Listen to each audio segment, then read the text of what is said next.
minuto a minuto lo que ocurre en Venezuela y en el mundo, y al mismo tiempo analizando nuestro complejo panorama político. Precisamente para esto hemos invitado en esta parte del programa al politólogo Luis Aguilar, expresidente de Polianalítica, y nos acompaña, bueno, para analizar este momento que vive la política venezolana. Luis, bienvenido a Globovisión. ¿Cómo está? Gracias, Seir, por la invitación y a todo el equipo de producción de Primera Página. Háblenos sobre Polianalítica. ¿Qué trabajo están desarrollando? Seir, Polianalítica es una firma consultora conformada por jóvenes y adultos politólogos que nos encargamos de analizar el entorno político venezolano, latinoamericano y mundial. También es una organización que se encarga de diseñar políticas electorales, políticas públicas, hacemos estudios de opinión a nivel local, regional y nacional, y somos, como decimos en el equipo, ¿no? Somos apasionados por la ciencia política. Bueno, como nosotros apasionados por la comunicación. Me llama Correcto. mucho la atención eso de la medición que realizan del comportamiento, digamos, por lo menos de la política venezolana. ¿Cuáles estadísticas puede ofrecerle al país en este momento de cómo está, por ejemplo, la polarización política en este momento? Bueno, la polarización política es un fenómeno que vino para quedarse, Said, que de hecho le ha generado mucho daño a la política y ha generado odio político, desacuerdos, ha construido o ha promovido posturas que van en contra de la política, ya que ésta desde sus inicios fomenta la negociación y el reconocimiento mutuo de los actores políticos. En Venezuela la política está un poco alejada de las necesidades de la población. De hecho, un porcentaje importante de la población a nivel nacional no es que rechaza a la política, sino a quienes la dirigen.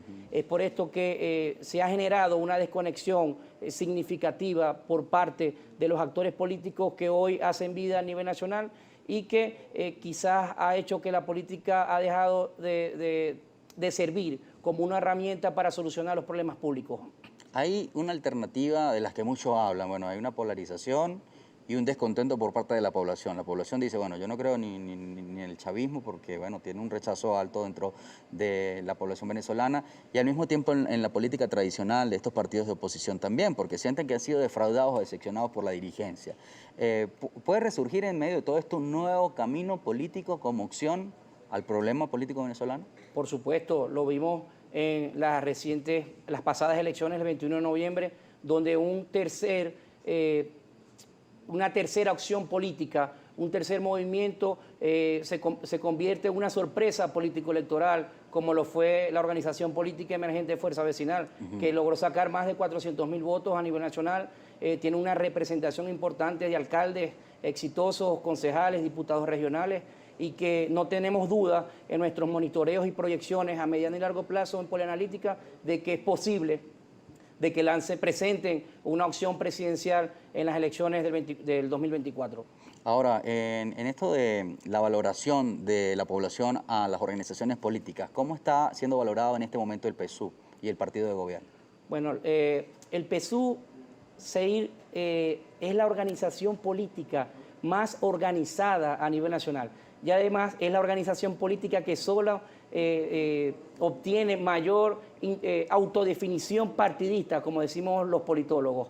Le sigue la organización política Acción Democrática, que a pesar de su división interna, sigue siendo el segundo partido más organizado a nivel nacional. Cuando decimos más organizado es porque tiene varios indicadores que lo favorecen. Primero, presencia en todos los municipios del país.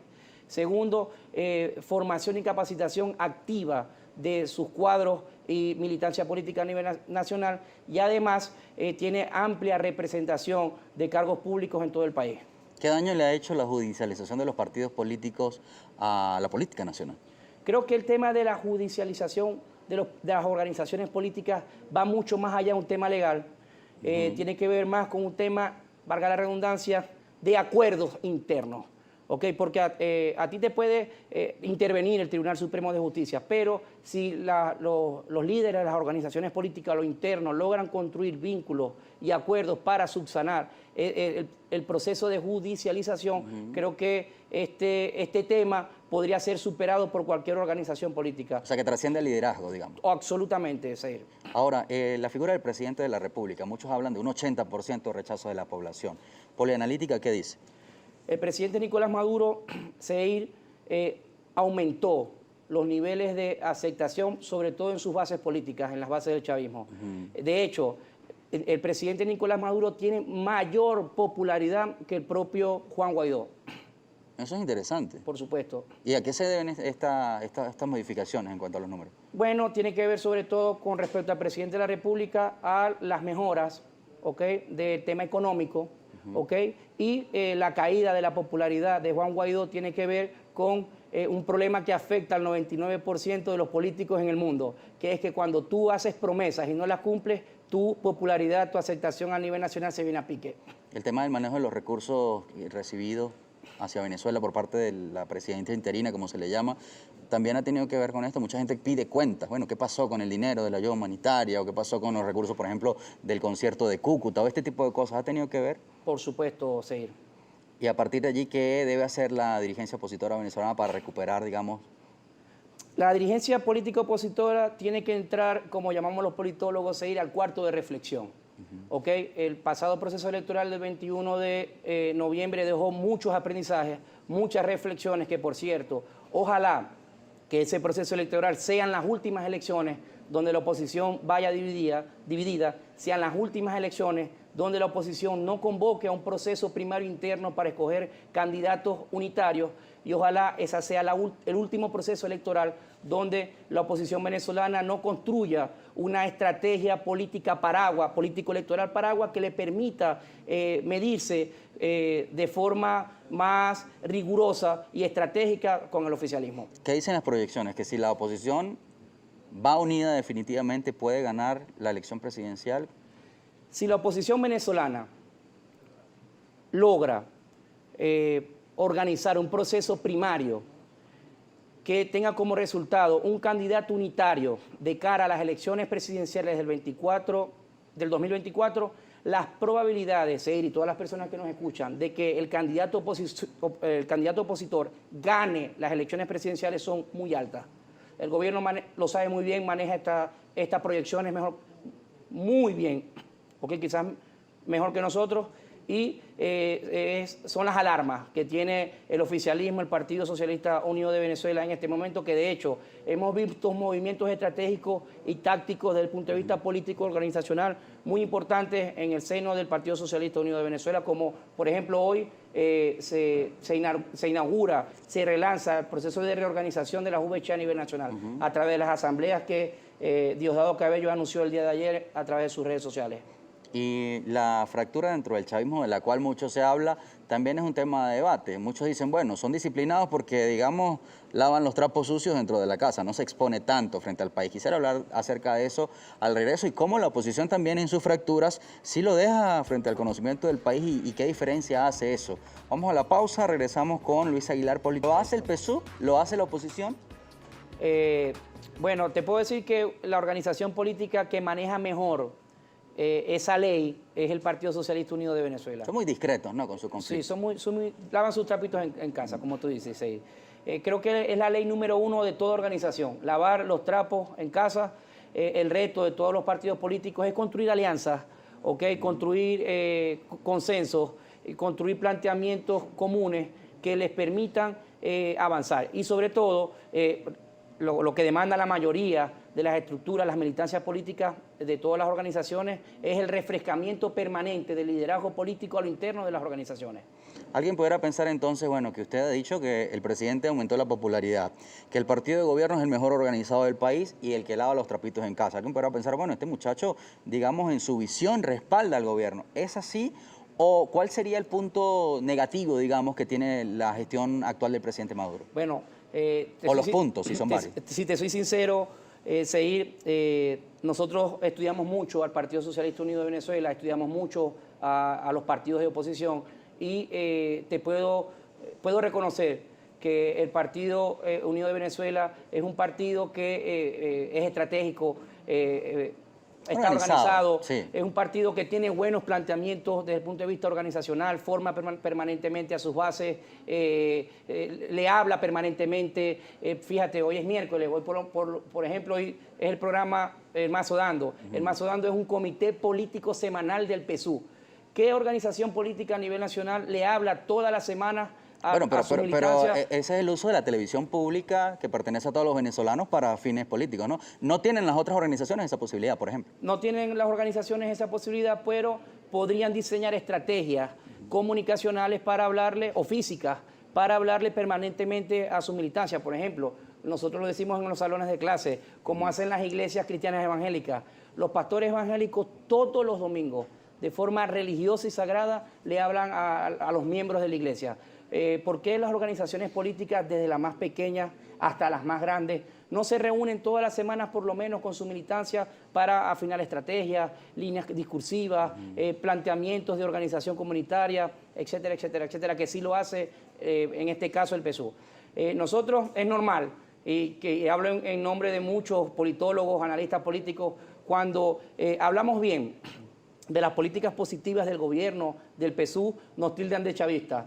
Y cuando hablamos bien de las estrategias políticos electorales de la oposición, nos llaman opositores. Eso es normal en nuestra profesión. No, y nos pasa a nosotros también. Correcto. Cuando salió Guaidó autoproclamándose como presidente, si decíamos presidente de la Asamblea Nacional, decían, no, ¿por qué no reconocen al presidente interino? Y cuando decimos el presidente Maduro, bueno, pero es que están legitimando al presidente Maduro. Bueno, no nos corresponde a nosotros hacerlo. Hay procesos políticos que distan de eso. Y eso tiene que ver con la polarización también, ¿no? Correcto. Seir, Aristóteles decía que el poder lo asume quien puede ostentarlo. ¿Ok? No queda duda para la mayoría de la población venezolana que el presidente de la República es quien dirige el país desde el Palacio de Miraflores, en este caso Nicolás Maduro, y la población, un gran porcentaje, te lo puedo decir con mucha responsabilidad, reconoce que la figura de Juan Guaidó se debilitó, ¿ok?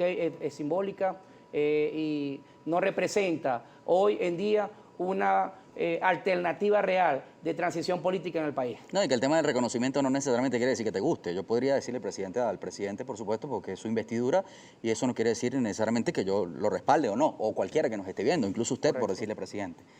O todo lo contrario, decirle presidente a Guaidó lo hace ostentar. Correcto. El poder, como usted dice. Hablamos de los medios de comunicación hace algunos minutos, el tema del ventajismo que hay a veces por parte del partido de gobierno por tener en sus manos a la televisión estatal. Y yo diría, no estatal, a la televisión pública, que se refiere a todos los venezolanos. ¿Tienen estudios de medición de televisión ustedes? Bueno, te puedo decir que los programas de opinión, y no es porque esté sentado en esta mesa, ¿no?, que es un honor para nosotros, el programa de opinión con mayor alcance a nivel nacional se llama Vladimir a la Una. ¿Okay? De Globovisión. De Globovisión. ¿Okay? Primera página, tiene muchísima penetración a nivel nacional, no solo porque tiene presencia en Internet, que por cierto el Internet ha mejorado mucho en el centro y sobre todo en el occidente del país. ¿Okay? Y también es importante seguir acotar que los canales de televisión con alcance nacional han decaído mucho por falta de inversión. Pero el usuario de la televisión nacional sigue viendo canales como, y valga la cuña, sí, como Televen, Venevisión, tienen aún sus nichos políticos en algunos estados del país. Pues son canales de tradición, de referencia. Correcto, ¿no? Y han mejorado su programación, sobre todo Televen. Así es. Bueno, el reconocimiento a la televisión venezolana que ha hecho un gran esfuerzo por sostenerse en medio de todas estas dificultades. Globovisión, por ejemplo, tiene programación en vivo durante todo el día. Eso es un esfuerzo muy importante de producción. Desde las 4 de la mañana hay personal escribiendo, editando, redactando para mostrar al país esta realidad y analizar qué es tan importante. Así que enhorabuena por la televisión venezolana, no solo Globovisión, todos los canales de televisión que hacen un gran esfuerzo. Bueno, ¿cómo se visualiza el panorama para 2024 a partir de ahora? Seir, hoy el gobierno nacional tiene en el bolsillo 4.200.000 votos, ¿ok? Si la oposición, como te decía hace minutos atrás, no convoca un proceso primario para escoger a un candidato unitario que se mida contra el oficialismo, el presidente Nicolás Maduro, si es el candidato del PSUV, que hasta hoy es el único actor político que puede unificar todas las fuerzas del oficialismo, Nicolás Maduro te puede ganar un proceso electoral con 4.200.000 votos en el año 2024. La oposición tiene que comprender que debe dejar a un lado el sectarismo, la desorganización, debe dejar de un lado, ¿okay?, las agendas personales y cortoplacistas y aprovechar el tiempo para ir construyendo espacios que le permitan seguir creciendo desde el punto de vista organizacional en cada municipio, parroquia, calle, región, y obviamente a nivel nacional. Hay comentarios de la audiencia rápidamente porque se nos va el tiempo. Dice Rosángel Mendoza, el PSUV se ha vuelto más popular con los alcaldes corruptos, la mafia de la gasolina y el abuso de poder con el que vive Venezuela, por ejemplo. ¿Qué opina de este tema? Es un tema que tiene que seguir atacando y profundizando el gobierno nacional y bueno, todo lo que represente elementos negativos para la política venezolana y para la administración pública, por supuesto que merece todo el rechazo. Luis, gracias por venir a Lo Hoy. Gracias a ti, Said, por la invitación. Termina la entrevista con Luis Aguilar, politólogo, presidente de Polianalítica. Hablamos del panorama político venezolano. Y para irme voy a leer este comentario de Omar Bandes. Dice, los resultados del 21 de noviembre y del 9 de enero demuestran que solo unidos se puede recuperar espacios políticos a través del voto y la vía democrática, pacífica y además constitucional. Coincide con eso, ¿no? De acuerdo, 100%. Said. Bueno, gracias por su tiempo. Ahora actualizamos información en el contexto internacional. ¿Qué ha ocurrido en las últimas horas en el mundo? Temas de debate, controversia.